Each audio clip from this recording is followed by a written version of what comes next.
শিক্ষাই জাতির মেরুদণ্ড। শিক্ষা ব্যবস্থা যদি ধ্বংস হয়, জাতি কিন্তু ধ্বংস হয়ে যাবে, জাতি আর আগাবে না। আজকে আমাদের নেত্রী, দেশনেত্রী বেগম খালেদা জিয়া, যিনি নারী শিক্ষা উন্নয়নের জন্য সর্বোচ্চ ভূমিকা পালন করেছেন, নারীদের শিক্ষায় যাতে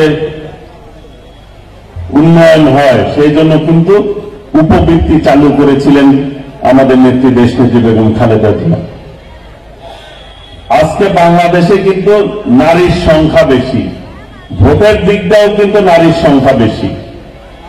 আজকে নারীরা শিক্ষায় বেশি অগ্রগামী, পিছনে কিন্তু দেশনেত্রী বেগম খালেদা জিয়া। প্রাথমিক পর্যায়ে যদি অবৈতনিক শিক্ষা ব্যবস্থা চালু না করত, তাহলে কিন্তু নারীরা শিক্ষায় এইভাবে এগিয়ে আসতো না।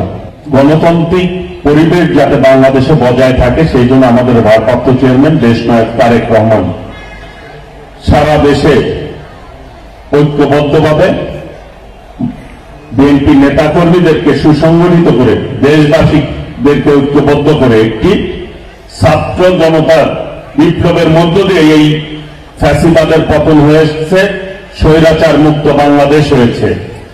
একটি গ্রহণযোগ্য নির্বাচনের মধ্য দিয়ে যখন সরকার আসবে, আল্লাহ রহমতে যদি সরকার পরিচালনার দায়িত্ব বিএনপি পায়, আমরা যদি পাই, ইনশাল্লাহ জাতীয়করণের ব্যবস্থা আমরা ইনশাল্লাহ করব। কারণ আমরা যারা রাজনীতি করি, যার আদর্শকে বুকে ধারণ করে আমরা দল করি, তার নামে এই কলেজটি। কাজেই এই কলেজের অগ্রাধিকার সবার আগে থাকবে, এটাই স্বাভাবিক। বাংলাদেশ হচ্ছে এই স্বাধীনতার বিজয়ের মাস, ডিসেম্বর মাস। এই মাসে শহীদ রাষ্ট্রপতি জিয়াউর রহমানের নেতৃত্বে এই দেশের মানুষ স্বাধীনতা যুদ্ধ করে বিজয় অর্জন করেছিল। কাজে এই বিজয়ের মাসে আমাদেরকে গণতান্ত্রিক আন্দোলনের যে চূড়ান্ত বিজয়, সেই বিজয় আমরা অর্জন করতে সক্ষম হব আশা করি।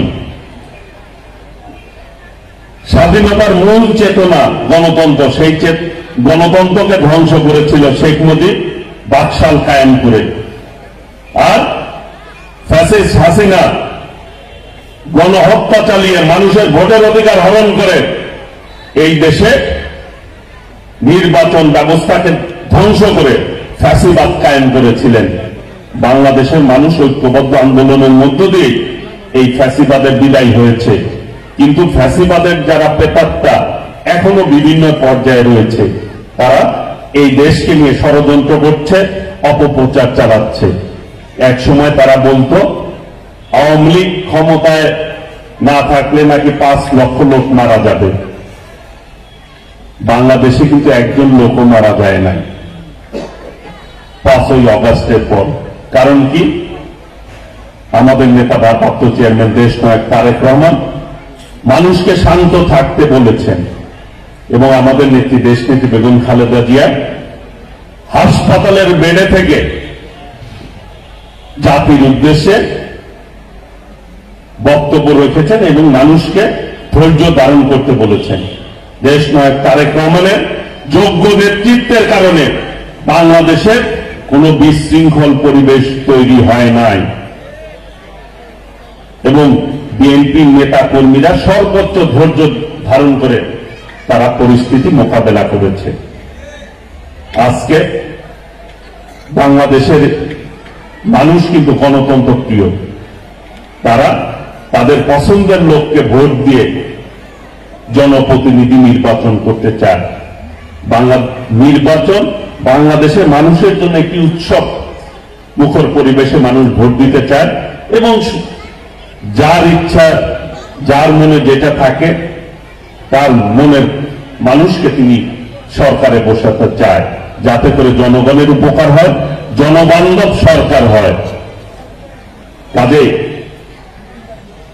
সেই পরিবেশটি ফিরত আনার জন্য, সেই ব্যবস্থা ফিরত আনার জন্য আমাদেরকে ঐক্যবদ্ধভাবে কাজ করতে হবে। সংগ্রাম কিন্তু শেষ হয় নাই, স্বৈরাচার পতিত ফ্যাসিবাদ ভারতে পালিয়ে গিয়ে আজকে ভারতের বিভিন্ন মিডিয়াতে অপপ্রচার চালাচ্ছে, বাংলাদেশের নাকি সংখ্যালঘুর উপরে নির্যাতন হচ্ছে। কাল্পনিক গল্প তারা প্রচার করছে। একজন সংখ্যালঘুর কি উপরে কোনো নির্যাতন নিপীড়ন হয়েছে বাংলাদেশে এই পর্যন্ত? 5ই আগস্টের পরে এখানে বিএনপি নেতৃবৃন্দরা রয়েছে, প্রশাসনের ভাইয়েরা রয়েছে।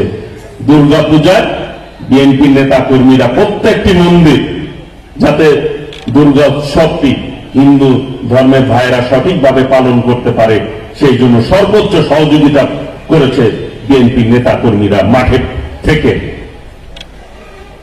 কাজেই অপপ্রচার চালিয়ে এই দেশের মান ইজ্জতকে যারা বিশ্বের মানুষের কাছে ভাবমূর্তি ক্ষুণ্ণ করতে চায় তাদের ব্যাপারে সতর্ক থাকতে হবে।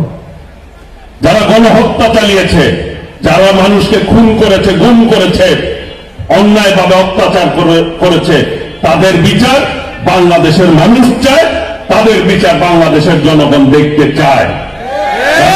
সেই ব্যাপারে সজাগ থাকতে হবে যাতে করে ওই ফ্যাসিবাদ কোনোভাবে বাংলাদেশ আর মাথা চারা দিয়ে না উঠতে পারে। এই ব্যাপারে সকলকে ঐক্যবদ্ধ থাকতে হবে।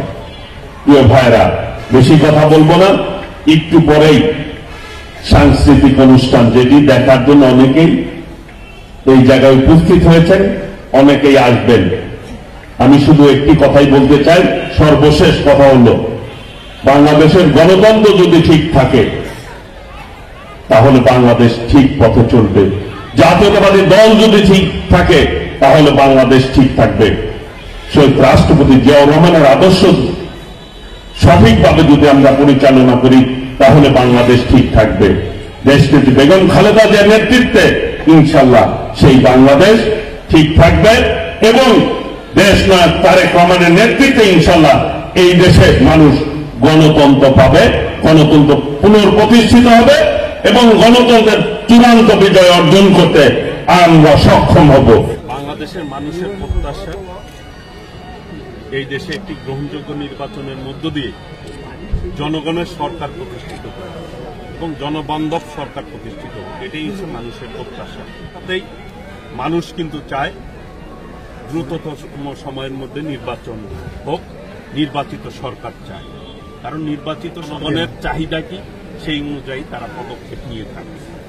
আমাদের নেত্রী দেশনেত্রী বেগম খালেদা জিয়া দীর্ঘ 9 বছর আন্দোলন করে কিন্তু বাংলাদেশে গণতন্ত্র প্রতিষ্ঠা করেছিল। আজকের যে সংসদীয় গণতন্ত্র দেশনেত্রী বেগম খালেদা জিয়ার আন্দোলনের ফসল। দেশনায়ক তারেক রহমান দীর্ঘদিন ভোটের অধিকার প্রতিষ্ঠার জন্য ফ্যাসিবাদের বিরুদ্ধে আন্দোলন করেছে। তার নেতৃত্বে বাংলাদেশের মানুষ ঐক্যবদ্ধভাবে এই ফ্যাসিবাদকে বিদায় করেছে, স্বৈরাচার বিদায় হয়েছে, খুনিরা পালিয়ে গেছে। বাংলাদেশের মানুষ চায় যত দ্রুত সম্ভব সংস্কার করে একটি গ্রহণযোগ্য নির্বাচন চায় এই দেশের জনগণ।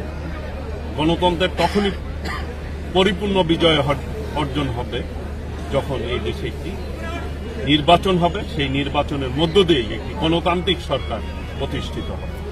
জনগণের প্রত্যাশা এটি। আমরা আমাদের দেশের মানুষের বিরুদ্ধে যারা অপপ্রচার চালাচ্ছে, পতিত স্বৈরাচার, পার্শ্ববর্তী দেশ ভারতে অবস্থান নিয়েছে, আমি মনে করি কোনোভাবেই একটি দেশের পতিত স্বৈরাচারকে আশ্রয় দিয়ে ভারত সঠিক কাজ করে না। এই দেশের জনগণের হৃদয়ে কিন্তু আঘাত লেগেছে।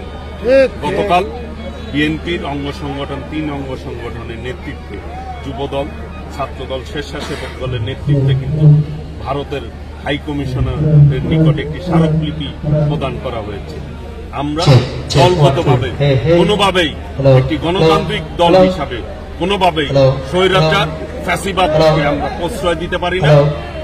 কাজেই এই দেশের মানুষ গণতন্ত্র বিরোধী শক্তিকে কখনো মেনে নেয় নাই, ভবিষ্যতে মেনে নিবে।